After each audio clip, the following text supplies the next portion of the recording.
Hello guys, welcome to the channel of Career Quest. So today we are starting with a new series and that is the monthly current affairs. तो इस lecture से हम शुरुआत करने वाले हैं हमारे करंट अफेयर्स की for the period of June 2025 to August 3 2025। तो करीब करीब आपको इसमें पूरे जुलाई के जो है करंट अफेयर्स कवर होते हुए आपको मिलेंगे। एंड बिफोर आई बिगिन मैं आपको बताना चाहूँगा कि इस लेक्चर की अगर आपको पीडीएफ रिक्वायर्ड है या ये magazine and the same PDF form आपको रिक्वायर्ड है, तो आप हमारे टेलीग्राम चैनल पे हमसे जुड़ सकते हैं और वहाँ पे आपको ये जो पीडीएफ है फ्री ऑफ कॉस्ट अवेलेबल रहेगी। In case of any queries you can contact on these given numbers and you can further proceed, right? तो without wasting any time let's begin from the month of July. तो सबसे पहला topic है हमारा index. तो index basically क्या होते हैं, जो जितने भी वर्ल्ड में ग्लोबल इंडेक्स हैं, तो वो जैसे ही मंथली रिपोर्ट उनकी पब्लिश होती है, वो उनमें रैंक्स होते हैं, डिफरेंट डिफरेंट स्टडीज होती हैं, तो वो सारा हम लोग कवर करते हैं। तो जब भी मैं बात करूंगा इंडेक्स की, तो इंडेक्स में आप याद रखिएगा कि index is always preceded by a report. यानी कोई रिपोर्ट आएगी, रिपोर्ट में हो सकता है इंडेक्स हो, उस इंडेक्स में रैंकिंग होगी उस रिपोर्ट के ऊपर, बेस के ऊपर, डिफरेंट डिफरेंट कंट्रीज की या डिफरेंट डिफरेंट स्टेट्स की। तो ऐसे डिफरेंट इंडेक्सेस जैसे आप जानते होंगे कि global poverty index, hunger index, passport index, तो ये जो सारे के सारे इंडेक्स हैं ग्लोबल इंडेक्स, इसमें हम एग्जाम पॉइंट ऑफ व्यू से स्टडी करते हैं। और क्या स्टडी करते हैं, देखिए, सबसे पहले तो आपको जो सबसे इंपॉर्टेंट चीज पता होनी चाहिए कि ये इंडेक्स पब्लिश कौन करता है। दूसरा important exam point of view से क्वेश्चन बनता है कि उसमें टॉप किसने किया है, या ग्लोबल जो है अचीवर कौन है। एंड तीसरी जो सबसे इंपॉर्टेंट चीज है वो है इंडिया का क्या उसमें रैंक है, राइट? अगर ये इंडेक्स या ये रिपोर्ट या ये रैंक स्टेट वाइज है, यानी हमारे नेशनल लेवल पे प्रिपेयर किया गया है, तो हम उसमें स्टेट वाइज उनको ध्यान में रखेंगे। तो आप जिस भी स्टेट में स्टडी कर रहे हैं, तो इन दैट केस आपके लिए इंपॉर्टेंट हो जाता है कि टॉप किस स्टेट ने किया है, आपकी अपनी स्टेट का क्या रैंक है, राइट? तो इसमें आज हम कवर करने वाले हैं strengthening the science and technology council, financial inclusion index, resilience prosperous cities in India, Henley passport index, right? तो without wasting any time let's go further. All right. So this is the first topic, and that is roadmap for strengthening science, state science and technology council। तो ये index सबसे पहले publish किसने किया है, या ये रिपोर्ट पब्लिश किसने की है? As I said, this is a national level, तो ये नीति आयोग ने जो है पब्लिश की है, राइट? किसने? नीति आयोग ने। तो NITI Aayog, as you know, is the national institution for transforming India. हम बहुत ही जल्द आपके लिए नीति आयोग पे भी एक डिटेल्ड वीडियो लेके आएंगे, जिसमें आप समझ सकते हैं कि नीति आयोग कब और कहाँ जो है क्रिएट किया गया था, कैसे किया गया था, उसका पर्पस क्या है, कौन कौन उनके मेंबर रहेंगे। बट फॉर द टाइमिंग हम लोग टॉपिक पे वापस आते हुए बात करते हैं, ठीक है? तो इसमें बेसिकली रिपोर्ट में वो कहना क्या चाह रहे हैं कि जो स्टेट्स हैं हमारी इंडिया की, उन स्टेट्स में साइंस एंड टेक्नोलॉजी से रिलेटेड जो हम डेवलपमेंट है, वो कैसे कर सकते हैं और उसमें और बेटरमेंट हम कैसे कर सकते हैं। Basically it is related to innovation, ठीक है?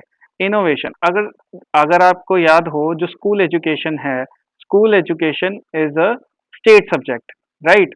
तो स्कूल एजुकेशन में ही जो हमारी बेसिक साइंस है वो आती है, और बेसिक साइंस में जब तक हमारे बच्चे जो हैं बहुत अच्छे से एक्सपर्ट नहीं हो जाते हैं, we will not be able to perform as good as in higher sciences, right? तो उसी में ही नीति आयोग की इस रिपोर्ट में ये क्या कहा गया है कि बेसिकली जो आप ग्रांट्स देते हो स्टेट को, ग्रांट्स ना देके आप प्रोजेक्ट बेस्ड अप्रोच जो है वो उसको सपोर्ट करिए।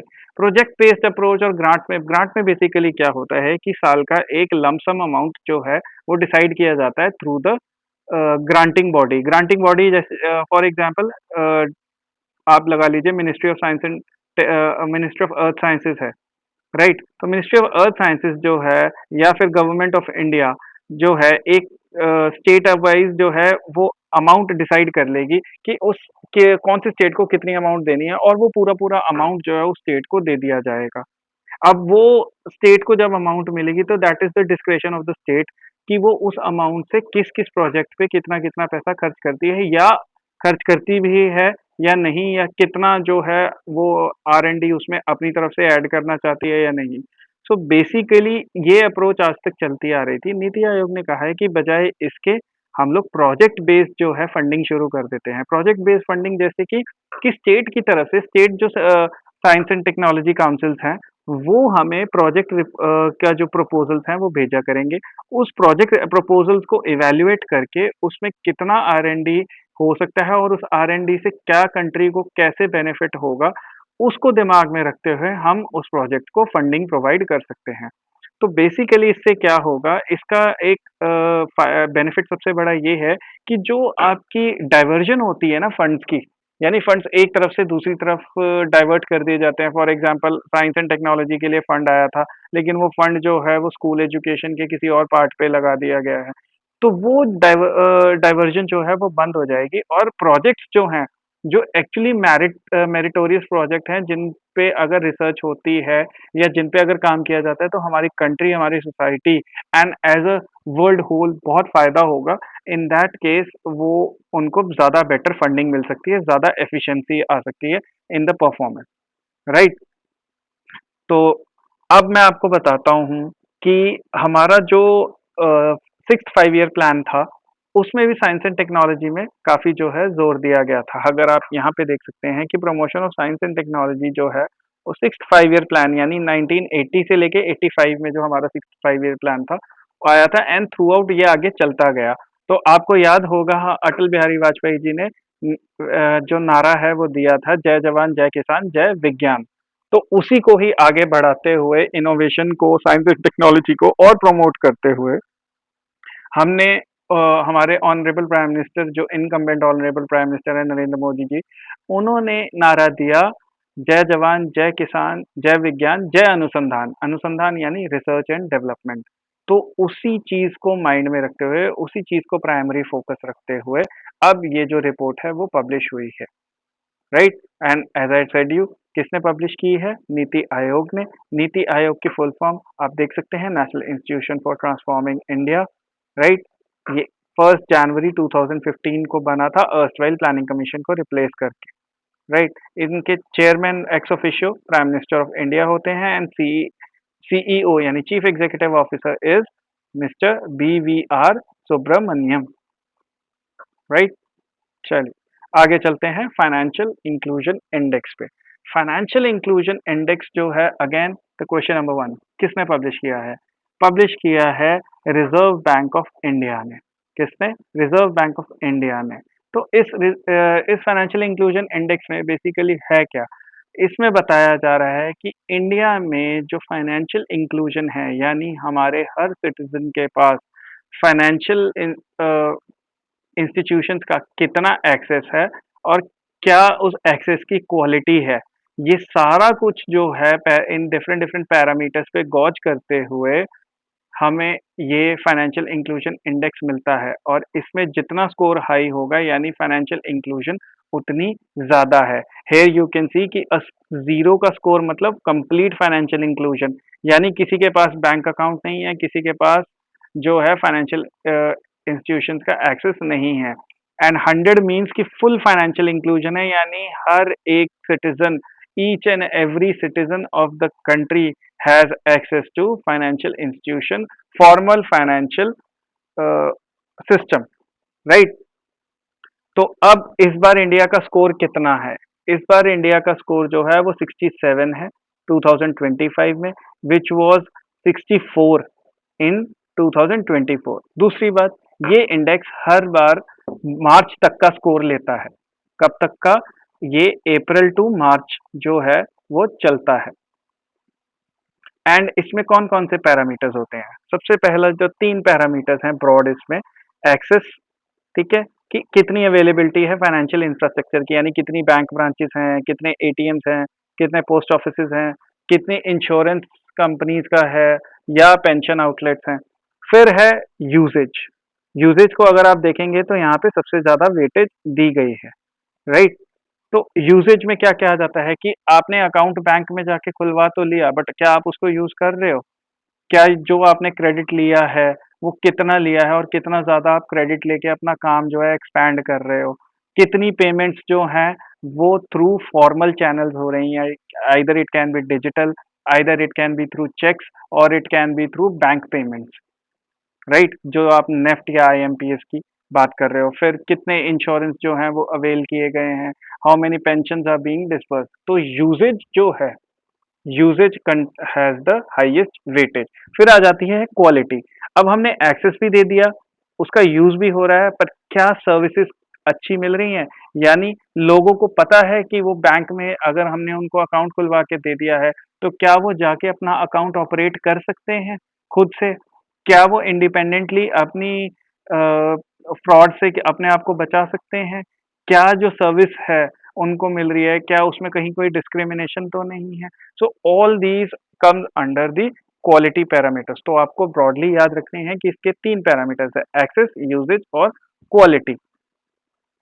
तो इससे आपको ओवरऑल एक फुल पिक्चर मिल जाती है कि क्या हमारे कंट्री में फाइनेंशियल इंक्लूजन का प्रेजेंट सिनेरियो रहता है, राइट? एंड फॉर एग्जाम्पल, अब यहाँ पे बहुत अच्छी एग्जाम्पल दी हुई है कि हमने जनधन योजना जो है चलाई थी, उसमें हमने सबको बैंक अकाउंट्स दिए। तो यानी उससे हमने कौन सा पर्पस सॉल्व किया? उससे हमने सॉल्व किया एक्सेस। इससे हमें मिला एक्सेस, राइट? उसके बाद यूपीआई और डिजिटल पेमेंट, ये आ गई आपकी यूजेज, ठीक है? And Aadhaar and DBT again it is a part of usage. So basically ये सारी एग्जांपल्स जो है ये फाइनेंशियल इंक्लूजन की हैं, जो भी हमारी डायरेक्ट बेनिफिट ट्रांसफर्स होती हैं। डीबीटी यानी डायरेक्ट बेनिफिट ट्रांसफर, और ये किस चीज़ के लिए होती हैं? सब्सिडीज के लिए होती हैं। अगर आपको याद हो, आपके जो अकाउंट्स हैं वो आधार कार्ड से लिंक हो जाते हैं, तो डिफरेंट डिफरेंट गवर्नमेंट स्कीम्स में आपको अपना जो आधार कार्ड है वो देना पड़ता है, ताकि और उसी से लिंक्ड जो आपका बैंक अकाउंट होता है, उसी में आपको डायरेक्ट सब्सिडीज गवर्नमेंट की तरफ से आती हैं। तो इससे बेसिकली लीकेज बच जाती है।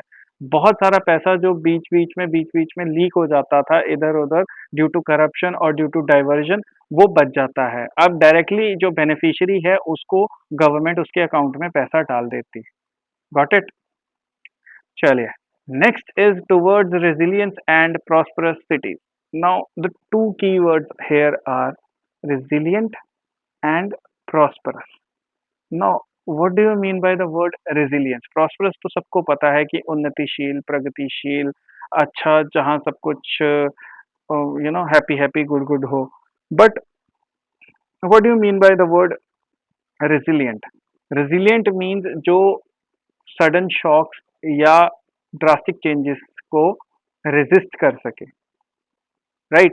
तो अभी सडन शॉक्स और ड्रास्टिक चेंजेस हमारे सिटीज को किस चीज से मिलते हैं? वो मिलते हैं नेचुरल कैलेमिटीज या फिर क्लाइमेट से। तो क्लाइमेट चेंज जो हो रहा है, which is today a global problem, उससे रेजिलियंस जो है लानी है। जैसे अभी रिसेंटली फ्लड्स आए हैं पंजाब में, हरियाणा में, हिमाचल में। तो देयर हैव बीन, उत्तराखंड में there have been a lot of loss of life and property, unfortunately. तो क्यों ना हम अपने सिटीज, अपने इंफ्रास्ट्रक्चर इस तरीके से डिजाइन करें कि वो, ऑब्वियसली 100% फुल प्रूफ तो कोई चीज नहीं हो सकती, but to the maximum extent possible, जहां तक हो सके वहां तक वो रिजिलियंट रहें, उनमें कोई नुकसान ना हो, उनका कुछ खराब ना हो, सो दैट कि इवन इफ कल को कोई नेचुरल कैलेमिटी आ भी जाती है, उसके बाद भी वो आराम से, या आप कह सकते हैं कि बिना किसी ड्रास्टिक चेंज के वो सर्विस प्रोवाइड करते रहें। So that is the main towards resilience and prosperous cities. अब ये रिपोर्ट पब्लिश किसने की है?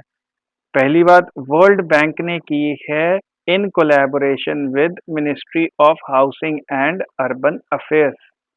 अब ध्यान से सुनिएगा, क्योंकि इसमें इंडिया की ministry of housing and urban affairs आ रही है, तो दैट डज नॉट, और वर्ल्ड बैंक आ रहा है, दैट डज नॉट मीन कि इन दोनों ने मिलके वर्ल्ड के लिए ये इंडेक्स जो है क्रिएट किया है। नहीं, ये इंडेक्स सिर्फ और सिर्फ इंडिया और इंडियन सिटीज के लिए क्रिएट किया गया है, जिसमें वर्ल्ड बैंक की एक्सपर्टीज ली गई है, वर्ल्ड बैंक की टेक्निकल एक्सपर्टीज ली गई है। जैसे कि आप जानते हैं कि वर्ल्ड बैंक अपने भी बहुत सारी रिपोर्ट्स और ग्लोबल इंडिसेस पब्लिश करता है।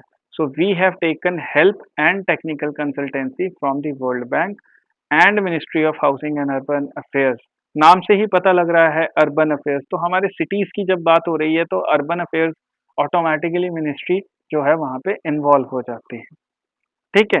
तो अब इसमें कहा क्या गया है इस रिपोर्ट में? इस रिपोर्ट में पहले तो ये बात कही गई है कि इंडियन सिटीज जो हैं उनमें 2.4 ट्रिलियन डॉलर्स 2050 तक हमें इन्वेस्ट करना पड़ेगा ताकि हम क्लाइमेट रेजिलिएंट इंफ्रास्ट्रक्चर और सर्विसेज प्रोवाइड करवा सकें। ठीक है? तो उसके बाद इंडिया की जो अर्बन पॉपुलेशन है वो करीब-करीब डबल हो जाएगी बाय 2050। ठीक है? और 2030 तक हमारी जो 70% ऑफ न्यू एम्प्लॉयमेंट जनरेटेड है वो सारी की सारी शहरों में होने वाली है रेदर देन हमारे विलेजेस में। ठीक है?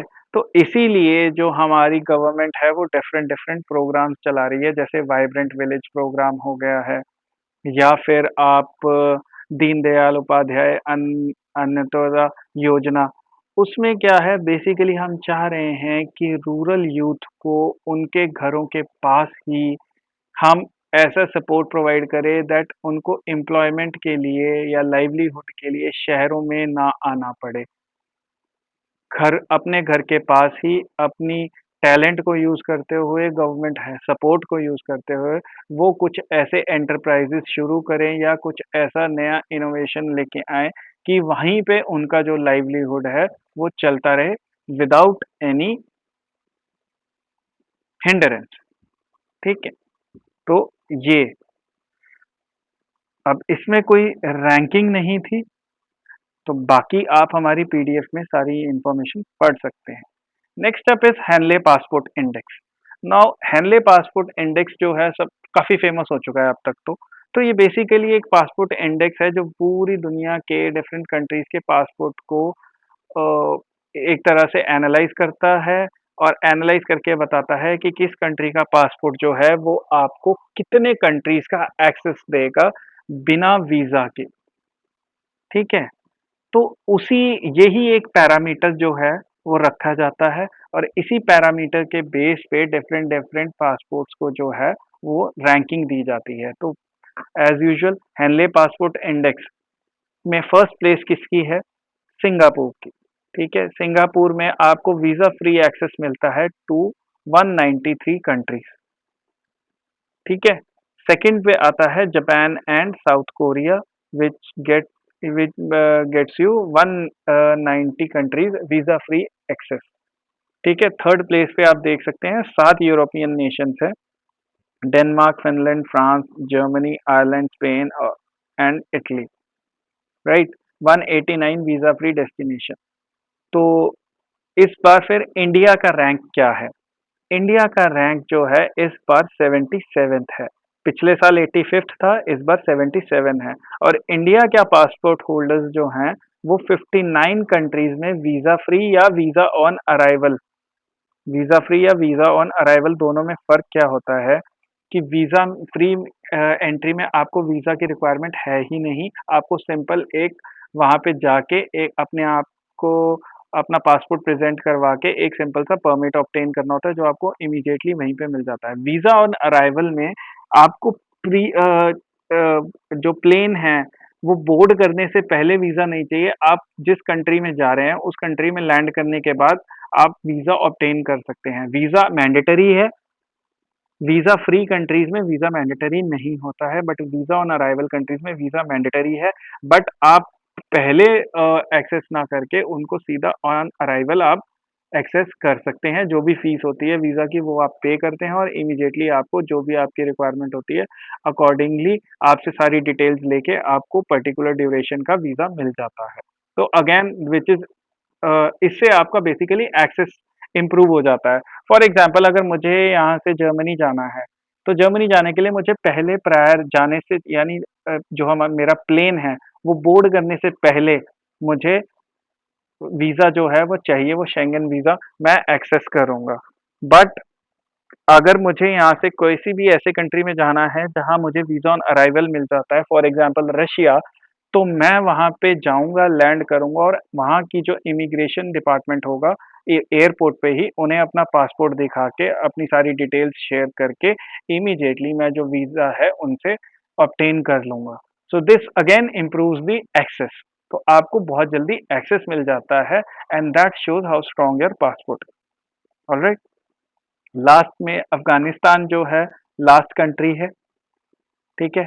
सिर्फ 25 डेस्टिनेशन पे जो है इनको एक्सेस मिलता है विदाउट वीज़ा और वीज़ा ऑन अराइवल। अब बात कर लेते हैं हेनले पासपोर्ट इंडेक्स की। तो ये basically London based global citizenship और रेजिडेंसी एडवाइजरी फर्म है, ठीक है। ये एक प्राइवेट फर्म है जिसका हेड ऑफिस लंदन में है। तो वहाँ से ये जो है पूरा इंडेक्स या पूरी रिपोर्ट पब्लिश करते हैं, ठीक है। और ये सारा जो डेटा है कहाँ से कलेक्ट करते हैं? International air transport association, international air transport association से, जहाँ से इन्हें पता लग जाता है कि किस पासपोर्ट होल्डर को कितने कंट्रीज में वीजा फ्री या वीजा ऑन अराइवल का एक्सेस मिल रहा है। Got it? चलिए, let's move on to the next topic which is UNESCO world heritage list. अब यूनेस्को, सबको पता है कि United Nations education scientific and cultural organisation है। यूनाइटेड नेशंस की one of the 6 main bodies में से एक है, ठीक है। इसका मेन काम है एजुकेशन और कल्चरल चीज़ों से रिलेटेड वर्ल्ड में जो भी पॉलिसीज हैं वो ज़्यादातर ये बनाती है। Got it? अब इनकी हर साल एक मीटिंग होती है जिसको बोलते हैं world heritage committee meeting. World heritage committee meeting जो कि इस साल पेरिस में हुई थी। अच्छा, यूनेस्को का हेडक्वार्टर्स जो है वो भी पेरिस में ही है। Got it? यूनेस्को जो बॉडी है इसका हेडक्वार्टर्स भी पेरिस में ही है। तो इस साल इसके 47th सेशन में इंडिया के जो मराठा मिलिट्री लैंडस्केप्स हैं उनको यूनेस्को वर्ल्ड हेरिटेज लिस्ट में जो है इंक्लूड कर लिया गया है। अब ये यूनेस्को वर्ल्ड हेरिटेज क्या है? यूनेस्को वर्ल्ड हेरिटेज बेसिकली विश्व की सांस्कृतिक धरोहर की जो सूची है वो है। जब कोई monument UNESCO world heritage list में आता है तो वो अपने आप में एक ऑनर होता है। उसका दूसरा फायदा क्या होता है कि यूनेस्को